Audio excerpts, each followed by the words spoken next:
America, and to the republic for which it stands, one nation, under God, indivisible, with liberty and justice for all.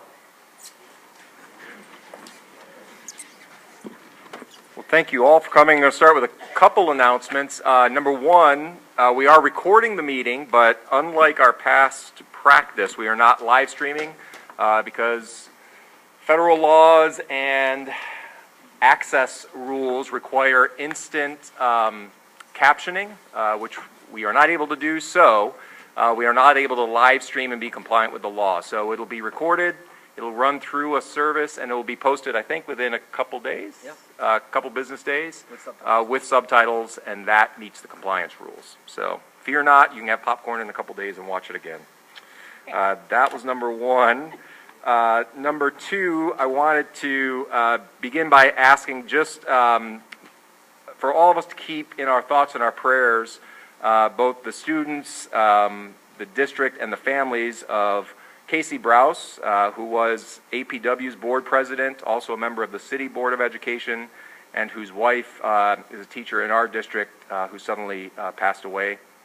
And also for the family of Janice Clark, who was a member of the Mexico Board of Education and also a member of the City Board of Education. So within a week, City Board of Education lost 2 members, so the board has sent our thoughts and prayers to them, and we just keep all their families in our thoughts at this time.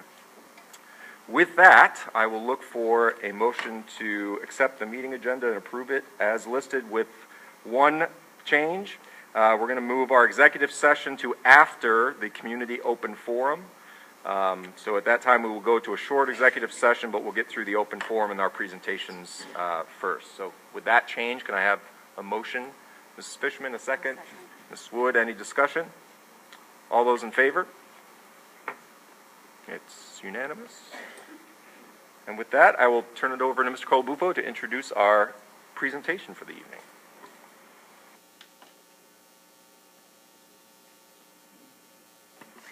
So at this time, I would like to call up Mr. Pierce. He's done a fantastic job in coming in as our Director of Transportation. Mr. Pierce. Thank you. Can you hear me? Okay. Now this evening I'm going to be giving an overview of our Transportation Department first presentation. Second presentation, we will be going over our executive summary of the TAS report. When I started working here, I was impressed of how well our department was running. I know they had to overcome a little setback. Morale was down, but everything was going in the right direction. I've been in transportation for about 26 years, and I got to tell you, this is one of the best run operations I've seen. I'm very proud to be part of the organization, and the drivers, second to none, will do whatever it takes to get the job done. Whether it's a student missed the bus or whatever, and I have another driver in the area, they'll come by, hey, can I help you out, pick them up, whatever. If we have an accident or an incident, they're the first ones to say, hey, my bus is empty, can I help you? Anyway. And I appreciate that, guys. Our department is, I don't know if you know, but our department is not only governed by local policy, but also it's governed by New York State DOT, DMV, SED, and DEC. So there's a lot of regulations that we got to follow. I'd like to go over our transportation personnel. 2 supervisors, myself and Yolanda, that's here. Thank you very much for being here. Our head mechanic, 2 clerical, 5 mechanics. Our mechanics, they run their tails off.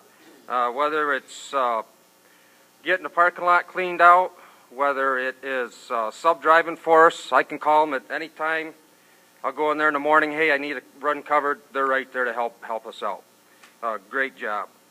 Our buses get inspected twice a year. And last year, we had 183 inspections with 3 failures. They did a great job. Of course, we have 70 full-time bus drivers, the best around. Thanks again for being here. 10 sub-bus drivers. We're getting people in the door. Thank you very much for raising the rate up. We really needed that. Now what's hampering us is the DMV road test. They've changed it up, and it's broken. Rochester area has a 93% fail rate. In Syracuse area, I just found out we have a 90% fail rate. Now, up until this point, our trainers, the trainers are beating themselves up, but they can't, because up until this point they were doing excellent. Everybody was passing. So Senator Ritchie's involved.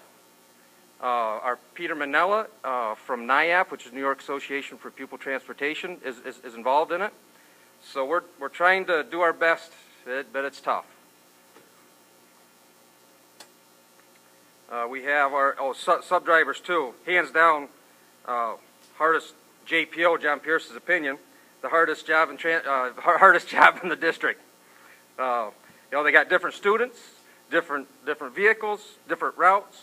It's dark out there. A lot of places don't have the signs on the mailboxes. I call them about an hour. Hey, can you be here? And they're here. So awesome job. Our driver requirements. Of course, you got to be 21 years old. You got to have a CDL B with a passenger endorsement, air brake endorsement also. You got to pass a pre-employment drug and alcohol test. Once you get on board, you are in our random drug testing pool. You must be fingerprinted, pass a physical. You got to complete a New York State SED 3-hour pre-service before transporting students. And then within your first year, you have to attend a 30-hour basic course. Also on top of that, there's 2-hour refresher classes that we have to do also. Henrietta student training. It was great getting Henrietta into Cole. I love that program. I want to institute it throughout the district. The lady that I work with is from Oswego, so her schedule's kind of tight, so it's going to be hard to get her over here. But I would like to get a group of people together to at least go into the schools, other than our 3 mandatory bus safety drills, and to go in there and work with our kindergarten, 1st and 2nd grade. But Henrietta, that's great. Go over the bus safety rules, safe riding, danger zones, and crossing procedures, and I just love doing it. Our staff training. This year we have had training in bullying, violence, autism spectrum, bus management, keys to driver success, natural disasters, and childhood development. We also have 4 staff members that's trained in the TCIS, the Therapeutic Crisis Intervention for schools. So they just got trained here last month. This is great. Our drivers, staff, they volunteer. This year they did a mitten, glove, and scarf drive, and handed out to the respective schools. They're also involved with the Scotty Food Pantry, the SBCA, and they also volunteer their time shuttling for the West Monroe Fire Department Safety Night. So they do a great job in the community. Our bus routes. Did you know we do approximately 250 square miles in our district? We do 1.3 million miles a year. We have 70 daily bus routes, and if you put them down to single routes, we do about 235 routes a day. And I looking at 1.3 million miles, I'm like, you know, that's a lot until you start looking at the nitty-gritty. So like our daily mileage, 7,200 miles a day. That's huge. And then if you break it down a little bit more, if you go to each stop that a bus does, and this is on a low end, figure about 15 stops per route, it's like 4,200 stops per day. Now that just goes to show you, yeah, we have a few issues, incidents, the 4,200 times a day, our staff is out there protecting our kids and doing a great job at it. So I just wanted to highlight that for them. We have several out-of-district runs for our special needs, our parochial, non-publics. I won't go through them all, but we got about 14 there. We do a lot of McKinney-Vento, which is our displaced students. Our district has 84 vehicles. We have 63, 65 passenger buses. We have 18 Type A, the small 22 passenger, and we have 3 7-passenger gray vans. Out of these, the Type C, the 63, 65 passengers, we have 40 that's 1 to 5 years old. We have 15 6 to 9 years old. We have 8 that's 10 years or older. And 7 of those 8 has over 150,000 miles on it. Our little buses are Type A. We have 9 of them that's 1 to 5 years old. We have 6 that's 6 to 9. And we have 3 that's 10 to 13 years old. Of course, those 3 buses, they have over 150,000 miles on it. So when we look at getting rid of buses, a good fleet replacement is a 10-year plan. 7-year plan for the small buses. Of course, the smaller buses, they are just on a GMC truck chassis, so they don't hold up as well. So DOT recommends every 7 years for a small vehicle because, you know, the rust and everything starts, the brake lines and everything that start going. And for our big buses, a 10-year. Now, can we get 12 years, 13 years out of them? Absolutely. We have some in our fleet now. But you're looking at a lot of body work, body sills, cross members, items like that. You got to take a look at. The average cost, one-year-old bus for repair parts, that's low, $420. That's about for oil changes and stuff. 1 to 5, you get a little more, about $1,500. 6 to 9, you get up there a little more, $2,100. 10 to 13 years old, that's where you start putting your money into it. We have one in the shop right now that just a camshaft went out in it. So you're a lot of money trying to put something back together. The exhaust on these newer buses, I put $2,300 there. But if you have to replace one of these new exhausts, they're anywhere from $5,000 to $8,000 because they have all the catalyst, just like the car does now, all the emissions. So it can get pricey. And here's a breakdown. I'm not going to go through everything, but this is from last year. The top 3 extra trip costs, of course, athletics, band, and our practice runs. And the practice runs are the 530, 540 runs. Any questions on that? You want me to go through it, or we good? Okay.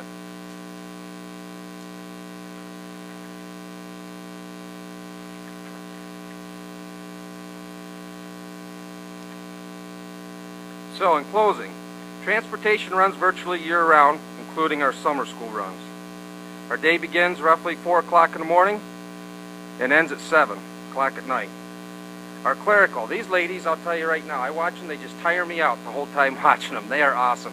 They do a great job for us. They handle payroll, personal issues, billing, parts inventory, dispatch, communication on the 2-way radio. They speak to parents.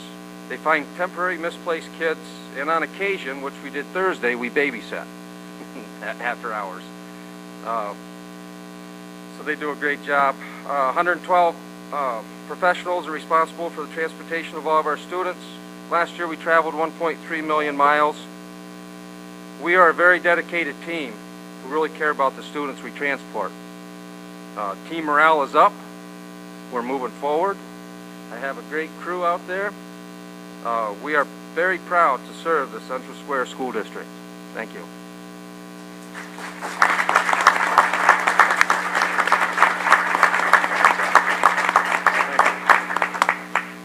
Any questions on that part?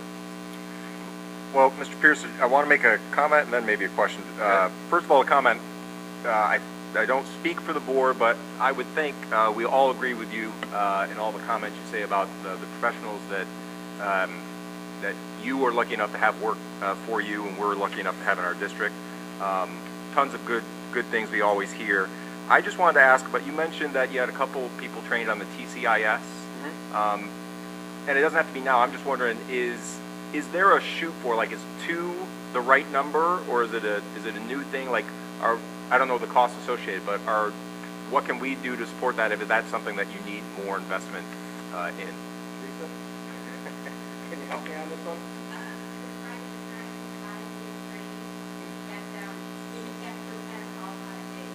Yeah.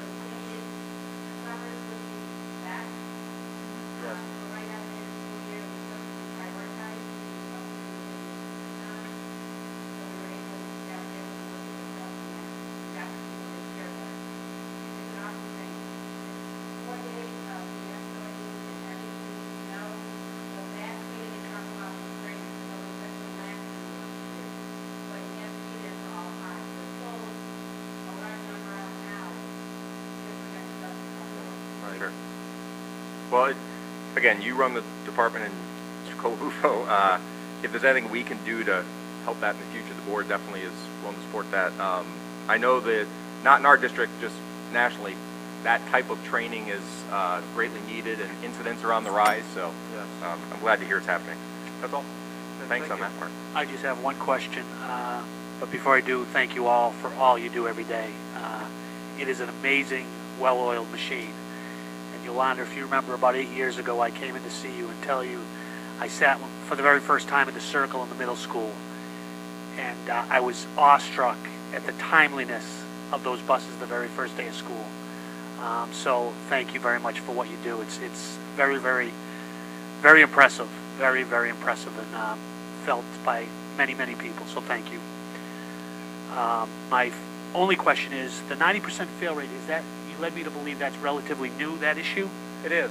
Okay. It is. And because of DMV training changes, the state has got to follow more of the federal guidelines. lucky them. Yeah. So now it's geared more towards the federal guidelines, plus you have to be almost, they want you to be a mechanic also. You got to know what part you're looking at, what it does. And when It's you really say in-depth. Patty Ritchie and some others are involved, They they're are. trying to deal with it at the higher levels? They are. Okay. Yeah, Thank it's you. really frustrating. We need drivers, and then Absolutely. they throw this at us, you know? Thank you. Yep. Very well done. Thank you. And I'm just to echo what Tim said, or to reinforce it. Am I also to understand correctly that to me it's almost like a scheme? The state has contracted with one organization that provides like some advanced training, but there's an excessive cost to it. But miraculously, if you do that training, then it's a much higher pass rate. Well, we do all training in-house, Right. okay? There are outside agencies, for example, in Pennsylvania. Pay $300, I think it is. Take them, they put you through the training, and yes, it's somehow Pennsylvania does it, and then they reciprocate through New York. I don't really know all about that, but Yeah. Just again, classic New York State setting us up for make it tougher. Yeah. Thanks. thank you. I just want to say, too, obviously the drivers do a fantastic job, mechanics do a fantastic job, clerical do a great job, you as running the department do a great job, but the one person I got to say that also I don't think gets enough of the praise, and even though I'm so glad I heard Tim just do that, but I want everybody to know the work that Yolanda puts in making all that happen through this whole transition. I know I couldn't have done it, you know, with the transition if it wasn't for work. So I just know there's a lot of transportation people that know people should. I'd like a round of applause for what Yolanda does.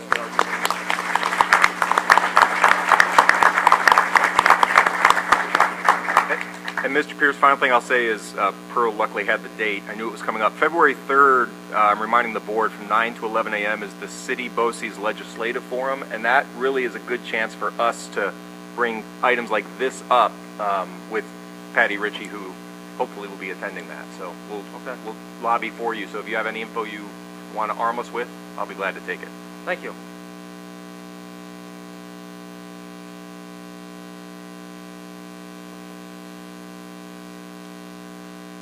Okay, we'll get into our TAS report, the executive summary.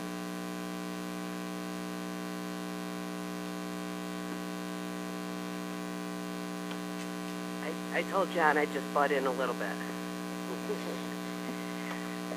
A lot of time was spent on this report. It was done, a year ago now, I think.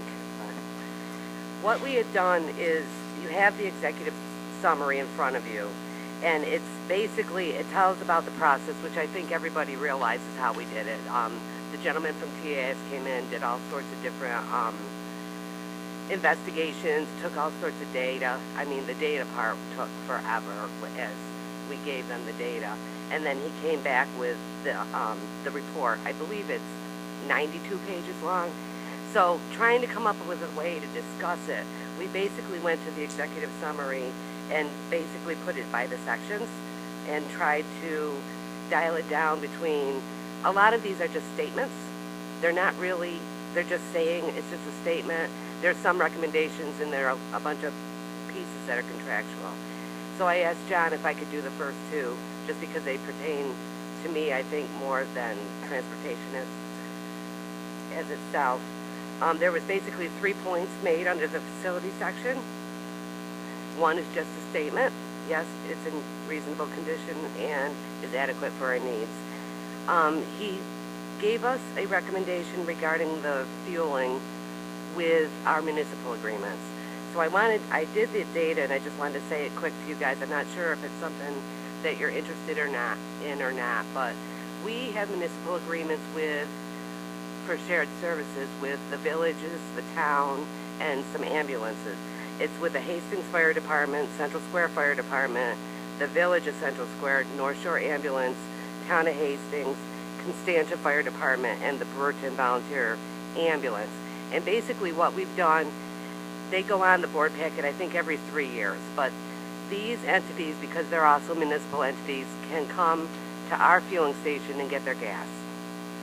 It's a big, what do you want to say, benefit to them because we have the ability to purchase our gas. We buy commodity, bidded.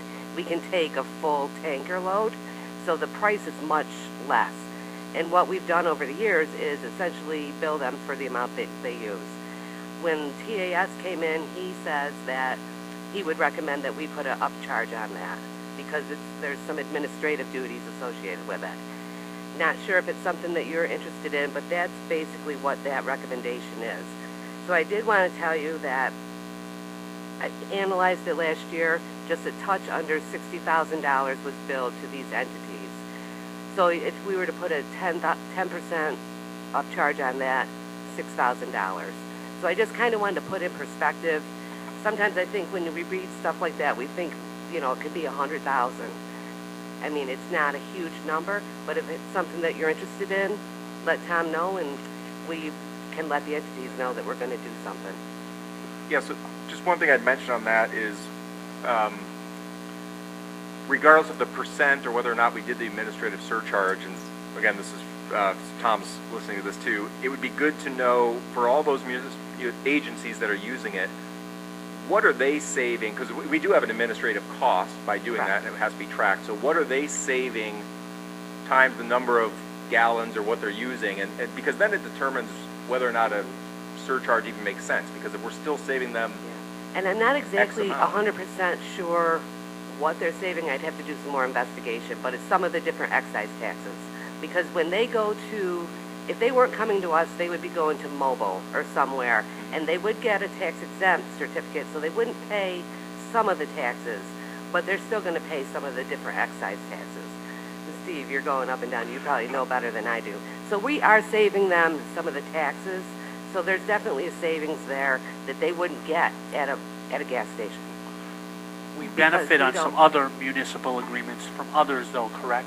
Say that again. I'm sorry. Do we not benefit from some other mutual? And there's some mutual there, yes, definitely. So I would only share a concern that I would want, for $6,000, I wouldn't want to start for the lack of a term, everybody knows what I want to say. It's something I hear you. that Over probably want to discuss. Over $6,000, and then that would be my only caution to the board. Before this is all about balance of trade. Absolutely. Everyone And being that it's only $6,000, I guess my only question is, if we were to take out that $60,000 that we sold, or however you want to word it, to these other municipality organizations, right? Would our costs decrease immensely on our need to have that overhead? You know what I'm saying? Yeah, but it wouldn't change anything because we're always going to fill our tanks. So I for think what you might be $6,000 asking is, would we get rid of a half an FTE, for example, or Right, something? right. And We for might be in $6,000, it's, No, and you're this like was- you're saying, you're going to create a Right. contest. And these were done, I mean, we've been doing them probably over 10 years now. And it was back when the big pushes for shared services, I mean, that's what it is about. And all of these entities were, ecstatic to be able to use our fueling station. But I think that's a good point, is when you look at this, it's from his viewpoint to say, this is what, but in the world that we operate in. Yeah. And that's why I wanted to say, I just wanted to put some numbers to it so that it's not like a random thought that we could be making $500,000. You know what I mean? We're talking about $60,000 worth of fuel across all the entities. I don't know if it's about, in my mind, it's not about making money. It's about looking at the wear and tear and the cost of having this service and making sure that, if we can burden it on our own shoulders 100%, great. If that's what's the normal, then great. But if not, if there's 7 other entities using the service, I think a casual look into, a shared burden might be worth the look. Yep. Certainly not to create friction though. If it creates friction and minimalizes the utilization, then no, then it's not worth it. But I think a balanced look at it is worthy. But is this something down the road that, NICED, whatever, is going to come in and say, well, how come you didn't charge this and how come you didn't charge that, and then we're going to get this big fine? No. What do you mean NICED? I mean, as SED. far as SED Yeah, coming in no, and looking at all of this? No, it's just a recommendation because he does transportation studies. He wanted to recommend or say to us that. Okay. I see you don't charge them any administrative fee. Right. Other places do it if you want to consider it. Okay, well, I just want to make sure that we're not going to, 10 years from now or whatever, come back with an No. $80,000 fine or whatever. No, I think the pushback would be from those other municipal entities because we have good relationships. Yes, I'm not We go all up for to the town for starting. the sand and the salt, and I we go to said, the base, leave it we alone. share things, yeah. And the other recommendation is about the lifts that are in our transportation center. There's 4 lifts there. They work, they're inspected every year, but the transportation center is 25 years old at this point. So his other recommendation is to look at those needing to be replaced. Adam did get a quote on one. It's $150,000, so we're looking at over $500,000 for one lift. So for 4 of them, it would be in the $600,000 range. Obviously, that's a capital project item. It is not on our 5-year building condition survey, so it's not in this project, but it's something that we will remember the next round. $150,000. And Maureen, do you know, so it is interesting that it's not on our 5-year building condition survey, so is TAS using a different standard than our building condition survey? Because I can't believe the deterioration would be that great with such a small gap in between. I don't know if I want to say they're using a different standard, but he's just looking at the transportation center, whereas the architects are looking at our district in its entirety, and if we've got roofs that are 40 years old and are leaking, and we have lifts that are 25 years old and are working, it's not making the grade, the list yet. Any questions on those? Yeah, question about the lift parts for buses. Do those all fall under the state aid? I mean, is that aided at the 90% level? Or? Yeah. It is. Yeah, okay. all the so it's not parts really cost in to the district of 150,000. Yes, it would be because that would have to be a capital project. That would. Right. Yeah, you Okay. can't do something that big. Well, The With- repair of the lifts The would be repairs aidable, are, right. but not the The replacement. repair and maintenance Okay. are in our Okay. budget every year. The inspection fees, taking the oil away and all that type of stuff, disposals. Not to beat a dead horse, but did they give us any understanding of how long these things will last? I mean, is there another 2 years in them, 10 years in them? I've seen them last 30, 35 years. I mean, they were, yeah. And how old are they now? 25? 25. All the same. They're all put in They're the all same the time. same. They were put in when the building was built. Thank The you. middle school and the transportation center are our two newest buildings. So so with our future, whatever capital projects come down the road, you'll incorporate them. Yeah, I'll as needed. remember that. Yeah, so it's That's covered. the first time I'd even heard about it. We could charge those municipalities 600 grand next year and be awash. It's McCarthy, 2 C's. We got to cut that from the tape when the time comes, yeah. In section 5 were financial points, so I figured I would address these two. And they have a lot to do with basically how state aid is computed. 3 of them are statements about state aid. 6 of them are recommendations that we continue to look at and will work on, and one of them is contractual. He states that, or recommends that we have decreased student population, but the transportation costs continue to escalate. I feel like that's a statement. Between the special needs runs, the homeless runs, the regulations increase at a greater rate than the population is decreasing. And even as the population decreases, the mileage does not. So we continue to always have to run that 1.3 million miles, even if there are only 2 kids get on the bus instead of 30. So the declining population, I don't feel, has a corresponding correlation on the cost of the transportation. When our homeless are displaced, we can go up to 50 miles, so we got them all. The family benefits costs, the legacy costs, are not just, this is also kind of a statement, but something he's recommended, is transportation aid is higher than general operating aid. You only receive transportation aid on a single coverage, not a family coverage. So he's making the point that the benefits are costly and that we're not getting transportation aid on a family policy. We get it on the single, but not on the difference. And we're well aware of that. Field trips are actually controlled, and the accountability does run through the principals. We take that field trip budget, divide it by each building, by the pupil, and the principals authorize every field trip. The cross invoices, that's one of the items between the transportation department and buildings and grounds. We do charge buildings and grounds for the repairs and parts costs if the mechanics work on the trucks, but we don't have a labor fee right now, and that's in here, and John will speak to it, but we need to, the head mechanic is looking at different pieces of software to have a parts inventory and a labor number to that so that we have more detail on that side. And then the last one, it says the basis for the cost per mile calculation used to charge the outside entities needs to be modified. And that I did increase on the reorg this year. That's the price we charge somebody, an outside entity, if they want to use our buses. And basically, I was always taking a number off of the cost from the year before instead of the year that we're in. And what he was saying was that the calculation was too low. We were really kind of taking a little bit of a loss because it needed to be larger because we had to, we're in a new year. So I changed the way I calculated it. Any questions on those items? Yeah, so, and I apologize, I left some of my paperwork at home, so I don't want people to think I'm reading text messages. I pulled up the email so I could refresh my memory on the questions that the board had gathered.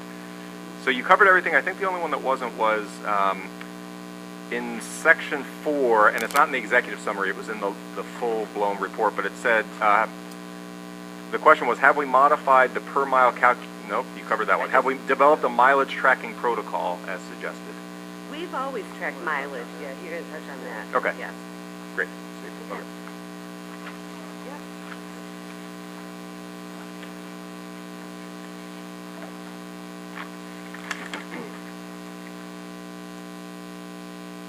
So in section 6, under the fleet, 6 points were made, 1 statement, 4 recommendations.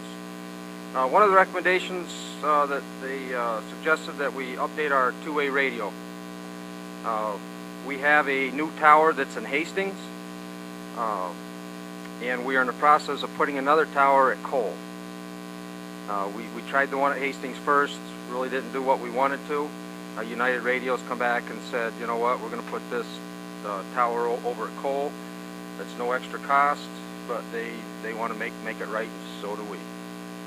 So that's in the process. It took us a little longer than expected because of the Canadian FCC license. They kept denying it, so that put us back a little bit behind.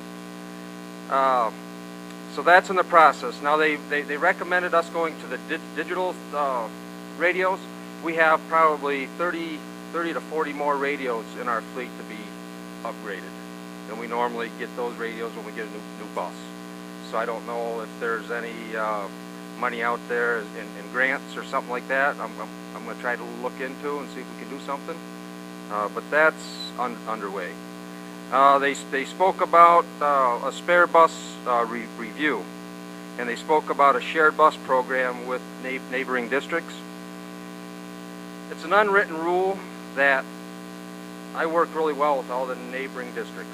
And if we're down a bus, they're down a bus, say they special needs, a student goes in their district, they don't have any buses, wheelchair. If we have an extra one, we'll work it out where, as long as they cover the insurance, and of course I get approval for that, but it's an unspoken rule that we will help each other. As far as a big bus program with neighboring districts, what he was talking about in the report just won't work for us, but we do have the option of sharing. He wanted us to keep track of all of our spare bus usage, which we do. I track that daily. We have 7 big spares. Actually, we need probably between 12 and 15 to cover what we need to safely. Right now, we get it done, but it would be a little better if we had a few extras just in case, because especially in the springs, you could have 4 or 5 buses out, 3 or 4 buses in the shop being worked on. So we do keep track of the review of our spare use buses. And he also talked about the inconsistent past 12 years of fleet replacement, but then he said in the last 7 years it was getting better. So I suggest, it's my recommendation, we shoot for a 10-year program and stay with it. There's things that you got to look into when you do a fleet replacement, of course. You got age, mileage, body condition, inspector comments. Just because a bus is up in the next category to go for trade-in or whatever, doesn't mean you didn't have a lemon bus the year before. So you got to look at everything. If you trade in 10, 12-year-old buses, you're going to get from the dealer probably anywhere from $2,000 to $2,500. He talked about internet bus sales, and I've experienced the trade-in. I experienced the internet bus sales. Internet bus sales works good, but you get the same amount of money for a 10 to 13-year-old bus on the auction as you would a trade-in. Where you get more money is if you can trade in, which I've done this, buses between 7 and 9 years old. If you auction those buses off, you get anywhere from $15,000 to $20,000, because that's what the bus contractors are looking for. They're looking for those 7 to 9 year old buses. So you put it out there, you get $15,000 to $20,000. On a $100,000 bus, we get 90% aid. The cost of the district's about 10 grand after the 5-year after the state aid. So if you can turn around a 7 to 9 year old bus and make 10 or 15,000, it's something to look at. But I just want to throw that out there that I have experienced that, and I don't know exactly how the state aid works with that, Maureen. But I just want to share with you that it's doable. So, they also recommended a Mr. Pierce, sorry. I just want to throw out there, so, Mr. Calabufo, because I want to sidestep you, but if it makes sense then, based on that, would the board be willing, I mean, if it makes sense to do that, if it's a exponential factor to reduce it by that, then let's look to accelerate our getting to the 10-year cycle. I mean, again, there may be more to consider, but, so we'll look for a recommendation from you guys. You're actually looking at an 8 to 9 year cycle, not a 10-year for the 10-year. Right, 10 years where you- right. So you'd Well, want however- an 8-year average. That too, you gotta remember 7 to 9 years, 7 to 8-year-old bus isn't gonna cost you much in maintenance. You're still gonna be under, we can get a 7-year warranty, not a bumper to bumper, but major engines, electronics, transmission. So you're less maintenance on that type of years. No, I And agree. look I at agree that with all of 7 that. days. But when I see my business manager's left eye start to twitch a little bit, I like to take note of that and say, let's look at all the factors.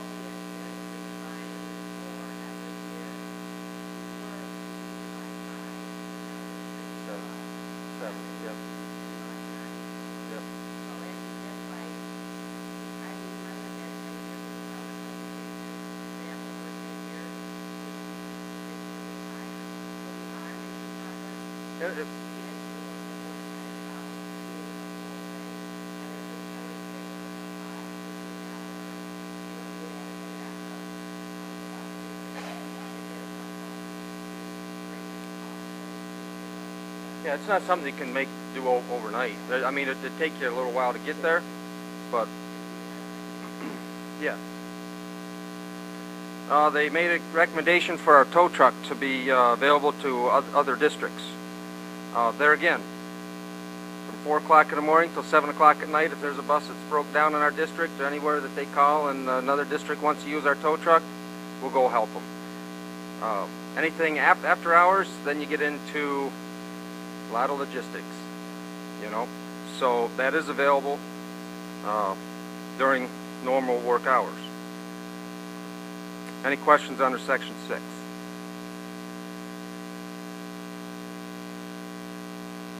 Okay, section 7 under labor. 13 points made, 2 are statements, 3 recommendations, 8 contractual items. Well, they spoke on creative ways to hire people. One was raise the pay. That's helping. Another way, I got a banner overhanging it at the middle school, right on the fence, a great big banner. I have another banner that's the same size. When the weather breaks, I would like to take it and put it on the side of a bus and park it throughout our district. Social media, word of mouth, however we can get our word out. They also recommended, I think it's going to be more contractual, but the transportation supervisor to be able to assign drivers and aides based on the needs of students. I agree with that. Sometimes you get into a case where seniority, just because you're a senior driver, next bus or route up is a special needs route, doesn't necessarily mean you're qualified for that. A lot of training. So I think with reason, I think we should be able to dictate what goes on there, but that's contractual. They also mentioned coaches be able to drive the small vans. Say if they have 1 or 2 golfers or whatever going to sectional, as long as the coach is under the occasional driver status, we do allow that. So that's taking place. Overtime. He addressed the overtime situation, and I can tell you last year, January 12th it was actually, the drivers got together and they made up a new way of doing extra trips. Before this was made, and I can hand you a copy if you want. Maybe the top 5 or 6 drivers could take sports trips, and they would get buku overtime because they could take whatever trip they were able to do. They would do it. The drivers all got together and they made new language, so it separates.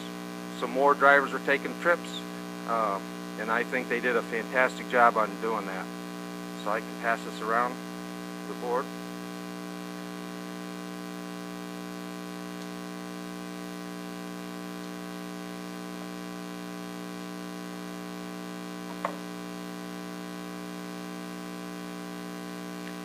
Under Section 8, maintenance. 5 points were made, 1 statement, and 3 recommendations. This is one of the board questions. We just spoke about it a little bit. Are we reviewing different maintenance programs? Yes, we are. We are looking into it. These maintenance programs will be able to send out a work order. It'll assign a mechanic. It'll track the hours. It'll track the labor, and it'll track the parts per bus. So these programs are nice. They're a little bit on the pricey side, but we are checking into the ones that's going to work for us. We need a program that's going to work with our fueling station to keep track of our miles. We have purchased a new laptop and diagnostic software for the buses. Adam's in the process right now doing online classes, so that's underway. Any questions on those? Section 9, management. 7 points were made, 4 statements, 3 recommendations. They recommended having an annual meeting with admin and staff, and we had that. It was great. The drivers got to air their concerns, and I think it was a win-win all the way around. So that has taken place. I'd like to have another one, maybe 2 a year or whatever. This is kind of a funny one. Transportation supervisors should not be required to perform the tedious and time-consuming task of assigning sports trips. Well, I don't know how we're going to do it unless we hire somebody. I normally do the athletics. Yolanda does the field trips. However, we all take care of it in the office. It's a team effort, and we take care of that. Here's another board question on Six Sigma, process and improvement. We don't use a Six Sigma per se, but we do have procedures in place for reviewing all accidents and incidents. We investigate the incident, interview the driver, view the video to see what the root cause might have been, and perform any retraining or any discipline if warranted. So we do keep track of that. The cost per mile has been talked about, and that's in Section 9. Any questions on that?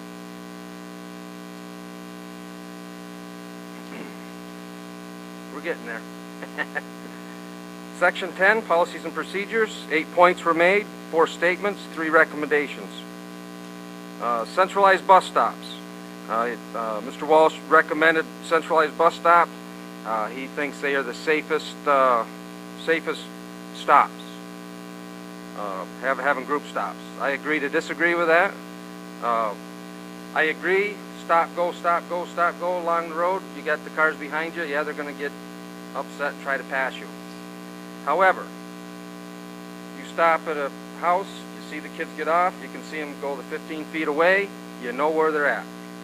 Group stops, we do use group stops in some of our housing areas in our trailer parks, but you drop 10 or 15 students off, they're gone.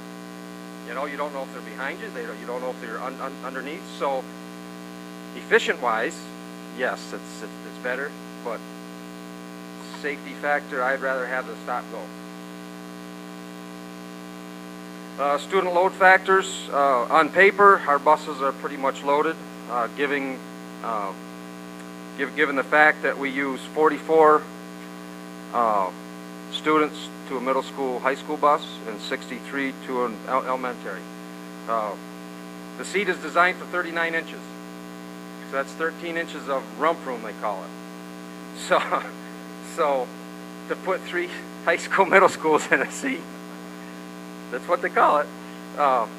It's pretty tough. So we try to. Now, is that to say that some of our, like Brewerton High School, middle school runs are just 44? No, we have more than that on there, but it's a short. It's a short run. Variable schedules. To allow different drop-off locations. Same-day bus passes are unsafe.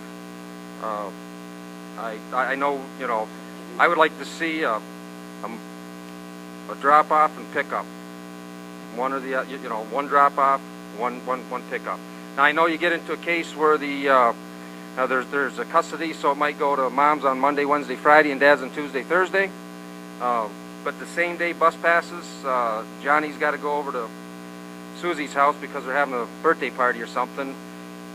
Yeah, it gets very unsafe. Our drivers do a great job, but sometimes those occasional students, they're not used to them. So we gotta try to eliminate that as much as we can. He mentioned again that something about utilizing a pass system. We do use a pass system. So I'm not sure where he was going with that, but the passes are generated through school and brought out to the buses, out to the drivers. So anything under Section 10. My only question on the pass system, because I had the same question when he presented the report, was he didn't give enough detail to go on there. Do we know of any districts, is there an electronic, is there an automated way to, because that's what I got from him, is he's looking for something where there's a little more trackability if there was some sort of emergency where it's not so paper-based, but I'm sure you would be aware of the good options. All the districts I've been in, it's kind of nilly-willy, like, you know, because you just don't, I don't know how you could track all that. It would take, Yolanda and I was talking about that, and to have every student tracked per bus, taken out to the buses, that would take a lot of work for somebody to do. Now, that's saying it's not a good idea. It is. However, you got another manpower issue. John, what is the student use of camera phones should be addressed? Has that been addressed? Well, I mean, we normally, I know in the classrooms it's probably different, but on the bus, if they use it as a positive tool, games or whatever, to keep them quiet on the bus, I have no problem with that. Where we get in an issue is when they're playing the music loud, they don't have the earbuds in, they take pictures of everybody, then I got a problem with that. And that, you know, that's real. I think that's what they're talking about, is the actual utilization of the flash and the camera, not just necessarily the phone itself. right. I guess my question is, has it been addressed? Is everybody comfortable with it? I guess. I think I'd like to know from the drivers themselves, are kids actually even using flash? Or, so you're actually, there's snapshots and there's actual flash. It's not like you wouldn't know right now if I'm taking your picture because I don't have it on flash, but there's actual flash. Well, then absolutely. Then we do discipline reports, especially, you know, if they're videotaping. I mean, like you said. No, but that's my question, though. I guess it's two separate things. The videotaping, and we could address that, but I mean more from the standpoint of the safety of the drivers being distracted in their mirror where there's flashes happens, right? from students. Is that happening? Because I'm wondering who uses flash. I don't really see a kid use their phone and have a flash like an old-fashioned camera. Like me. Well, no. That's what you're saying. No, You're just on flash right now? Like, No, Tom, it's,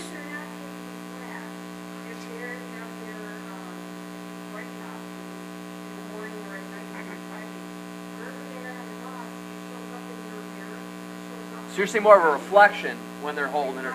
Gotcha. Fair enough.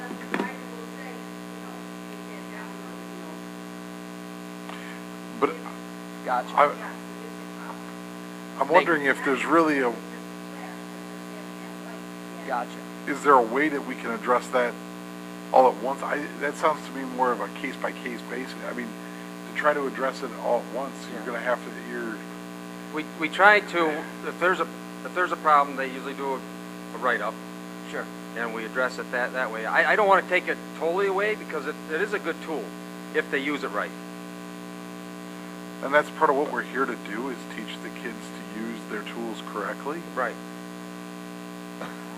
I mean, you know, and I understand from your guys' point of view, it can be very distracting because we had to teach my daughter in the car not to use the flash and, you know, so on and so forth. But I think part of what we're here for is to teach the kids when and when not to use these things. You know what I'm saying? So to try to address it as a To me, it sounds more like it's a behavior thing. If there's a seat right here and someone's texting their mom something, that's not gonna. But if a student's holding it up and they're trying to be a behavior problem, that to me is the only way that's gonna reflect is if it's above that seat. And I'm thinking that if they're doing that, then they're purposely trying to get the light to distract. Yes. That's why I just want a clarification. Or in the aisle doing this. doing the- When there's no reason for them to do Right. that, because there's.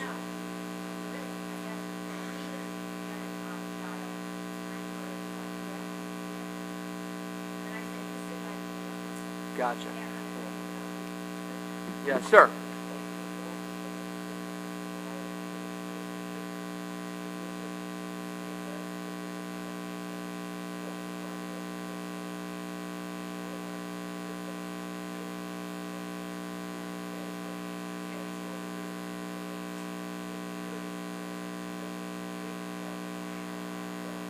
Right, and Tom, it is dark out when a lot of students that would have cell phones on. No, How did you do that? Tom, you gotta Tom, throw you gotta- yours on the floor. It bounces off the floor and it'll come right That out. was pretty cool how he did that. But So I think it's because, it's dark out in the morning when a lot of our high school students are on the bus. So I could Gotcha. see them using the flashlight, absolutely. makes sense. But if I remember reading the report, it was talking about a policy issue, and there needs to be a policy issue established to whatever that is, whatever the decision is, and then from there, we need to be able to empower these people to do what they need to do to ensure that they're driving a safe and effective bus, morning, noon, and night. That's really what the nutshell is. And we're not asking to take the phones away. Right. We're asking to empower the people out there through a policy change. Yes, So sir. I guess the question is then, is there like a no flash photography rule on the buses? Is that communicated to the There's really students? not a rule. Go ahead.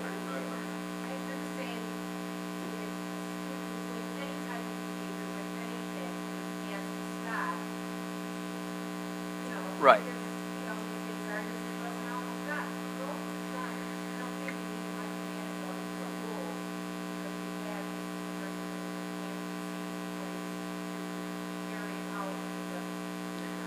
That sums it up for me perfectly.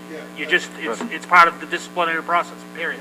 I agree 100%. The only caveat I'll add for the board is, because we are, from a litigation perspective, responsible for the district. So if we don't have a policy that addresses anything, and something happens, regardless of whether you guys are doing all the correct things, what is our liability? So I would just say when we get to our open forum tonight, we might consider directing the policy committee to seek out other districts and what their policies are, and we can have our legal team weigh in as far as what our liability is from a district Yeah, standpoint. I mean, like the no flash thing seems like it's the obvious thing. We have concerts and plays, and they start right off saying, "Please, no flash photography." I don't see why we can't do the same thing on the buses. But again, I realize that's the board policy. I can see a maybe, like you're saying, a no flash policy, and maybe we just say, phone use or iPad use, whatever, needs to be behind the seat, not in the aisles, not above the seats. You know what I mean? Because if you're really using your device and you're holding it down here, and maybe I'm incorrect, so correct me if I'm wrong here, but if I'm in that taller seat in the bus and I'm holding it down here and I'm working whatever, right? You might see a little reflection off my face, but I don't think that's going to be as distracting But Mike, what you're talking about. That's irrelevant. What I'm saying needs to happen here is, whether it's a policy or not, we need to empower these guys, drivers, to do what they deem fit in their given situation. And if we don't have a policy that says flash photography or utilization of flash on the bus under any given circumstances, day, morning, noon, or night, whatever it may be, and I don't have the answers here, but if we don't have that, how can we empower them to do that, unless, as was stated, it's in the disciplinary realm of things. I'm not advocating anything other than if they don't want flashes on their bus, then we need to take the appropriate measure to ensure that they're not dealing with flashes on their bus in the middle of, the bus trip. Boy, am I glad I brought that up. McCarthy, 2 seats. On the home stretch now, section 11, under routing. This is one of the board questions.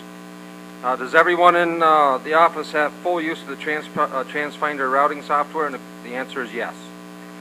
We got everybody on board with that. We're doing a great job with it. Training's pretty expensive, but between the 4 of us, we're getting through it. Is the training aidable? It is.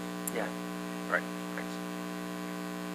Ridership, here's another question for the, from the board. Ridership audit. For the first 2 weeks of school, I had the drivers do an audit to see how many kids were riding. So I got the first 2 weeks of school. I'm going to do another audit by the end of the month, and then do another one closer to the end of school, just so we can gauge on our ridership and adjust accordingly. The mileage tracking protocol, another board question. We have protocols in place all over the place. I don't know where Mr. Walsh, what he was getting at with this. Drivers fill out a daily A-slip, we call it, at the start of every day, start and end miles. These slips are turned in daily. Clerical keeps track of the mileage. That's how we generate our state reports. You know, they are categorized in athletics, special needs, field trips, band, etc. Maintenance also tracks the mileage to be able to keep track of their services and when their wheel pulls are doing everything like that. And when my DOT inspector comes in, the buses are DOT'd twice a year, and he looks for the last 6 months of the A-slips, and all that mileage has got to be there. If there's any mileage missing, we got a problem. So we have checks and balances in there all over the place. So I don't know where he was going with that, but it's in place. Utilize shared services for our out-of-district students. There again, we all try to help each other out, but 9 times out of 10, the timing just doesn't work. We are currently sharing services with Oswego. They're helping us out with a displaced student now. So we do work that whenever possible. Board question about the express route. We didn't name it express route. However, with the closing of CSI and with the redistrict to Hastings and Millard Hawk, we looked at everything. And keeping the survey in the back of our mind when we did our Cleveland routes, they were kind of a mess. We cleaned them up. And so we do have like a express route just for the Cleveland students. In the survey it said if we had one bus, there was 55 students that we had to service in Cleveland. And if we just had that one bus, take those directly to Cleveland, they'd be dropped off within 15 to 20 minutes. Well, we kind of do that. We have about 48 students, and we get there about 34 minutes. So we did clean that up a lot. I think we did a great job routing. Can we tweak it some more? Absolutely. But I think for what we worked with this year, we did a great job. So I haven't had any complaints on that. And with our middle school, high school, we did kind of an express route down 49 before 49. Would have a few drop-offs and then shoot up the road and come back down. So here's the stop-go business again. We did a direct route out 49. So that seems to be working too. Another board question, do we ever revise routes? Absolutely, pretty much right at the beginning of the school year. If we have an overload situation or an underload, we always look at it. We adjust it. If it's a 5-minute and it just affects a few kids, we always make the phone calls. But if it's more than 5 or 10 minutes and it affects a lot of kids, we always send letters. So we do revise the routes and we do contact parents like that. With that, I'm open to questions.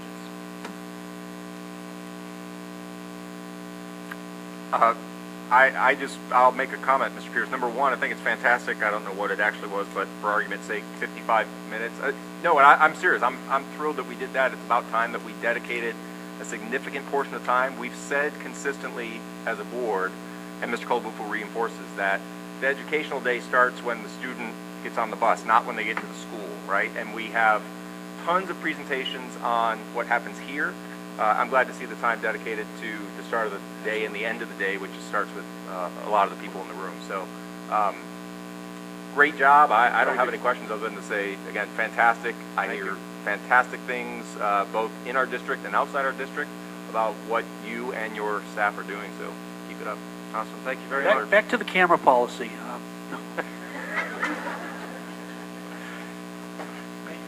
Thank you. Yeah, thank you.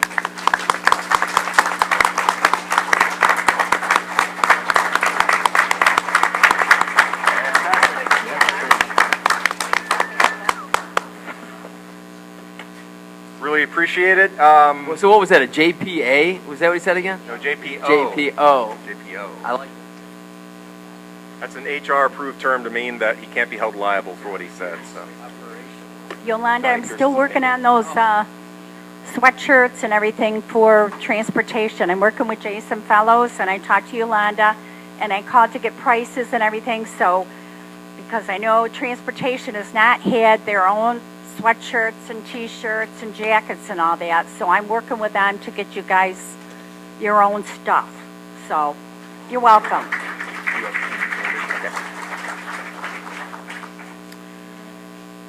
Thank you. I'll let the board's aware, but just in case anyone was looking forward to this, we had stated last year that tonight would be a presentation and an update on options for scheduling. It's going to be rescheduled to the next meeting just due to scheduling conflict, so we will move that.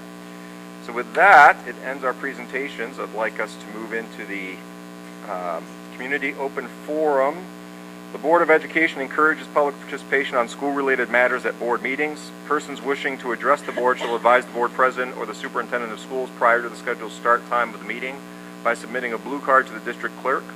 Persons making presentations at a board meeting will address remarks to the president and may direct questions or comments to board members or other district officials only upon approval. Board members and the superintendent shall have the privilege of asking questions of any person who addresses the board. Questions and comments from the public concerning matters which are not on the agenda will be taken under consideration and referred to the superintendent for appropriate action. Persons wishing to have matters included on the agenda shall contact the superintendent in accordance with policy 1510. And with that, we have one blue card tonight from Mr. David Schaefer. Mr. Schaefer, you're welcome to come up to the podium. And while you're walking up, I will apologize that we had you sit around last time. We unfortunately had to deal with some legal matters.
How long has the Sportsman Club been in existence?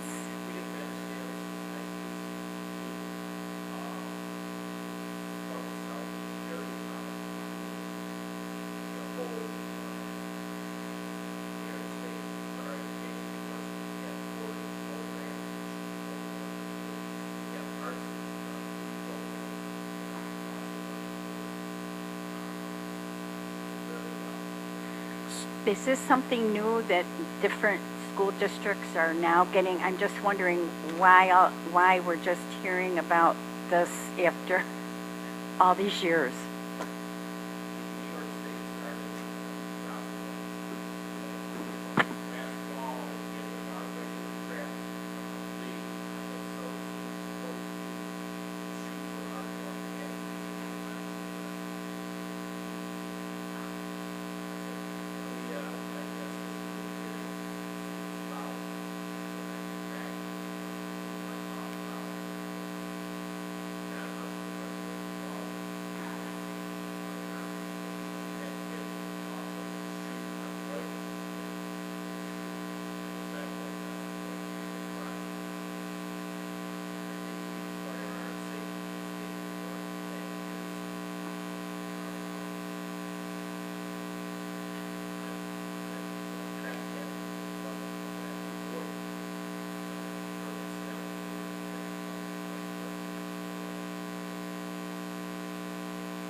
Yeah, and if I could jump in, so when we had the conversation, I'm glad that we were able to meet. So it was you, myself, and the athletic director. And clearly, just in like the first 2 minutes, I knew that you were a stand-up guy, and it was a great club.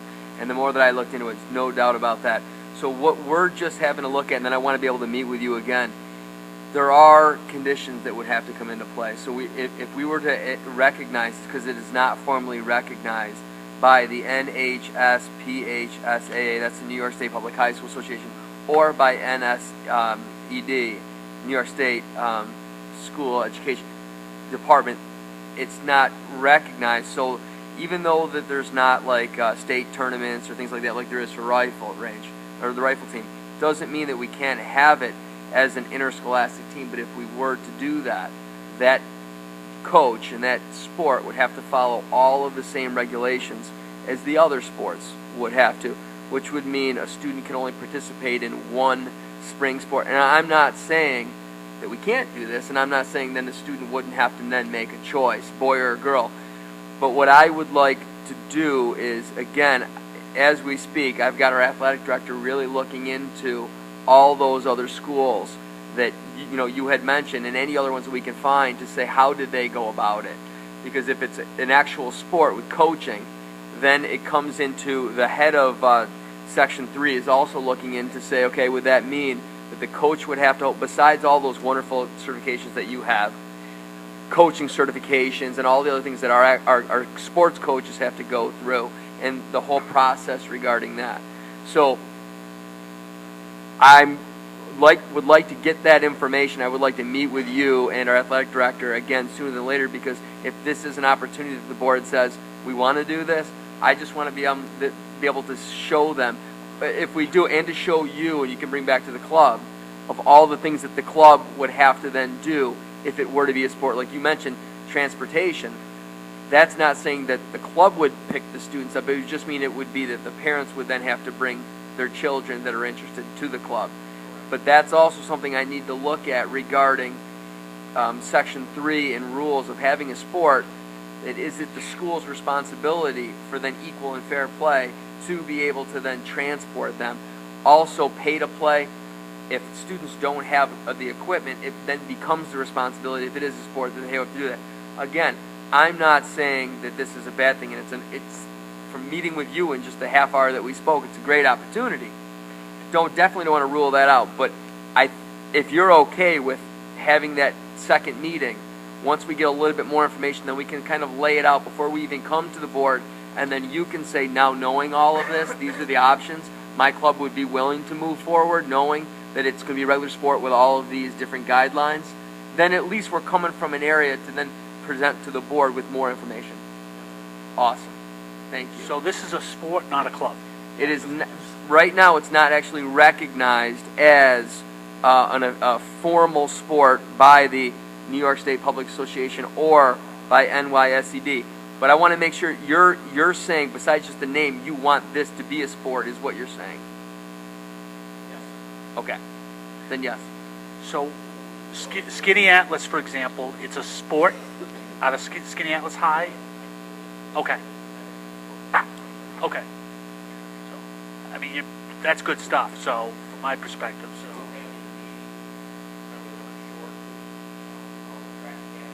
Okay.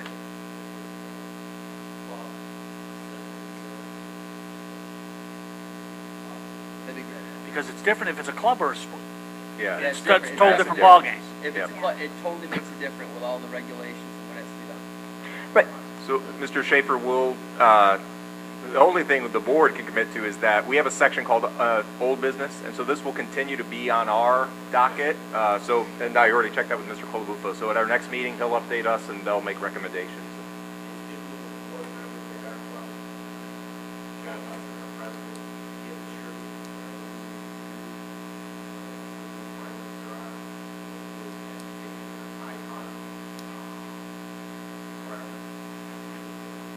Right.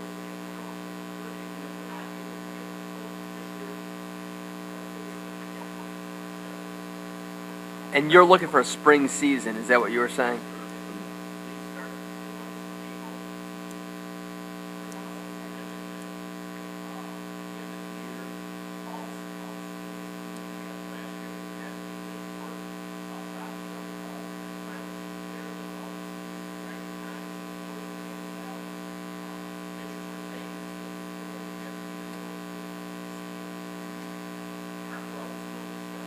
If you could get me some of those schools, it would help me out as well, because then I could have our AD call their AD and say, what was the process that you guys used? That would be great. Thank you. Clearly, New York State recently added cheerleading as a sport, for They example. did 5 years ago. So before that, it wasn't considered a sport, and then and their coaches didn't have to go through that whole process, but now they do because it is recognized. But that's a good point. Thank you for speaking. Yeah, thank you. Appreciate it.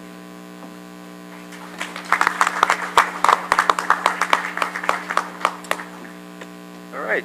With that, I will make a motion that the Central School District Board of Education move into executive session to discuss matters leading to the appointment of a particular person and the potential sale of a property because public discussion would substantially affect the value of the property at issue. Can I have a second? Second.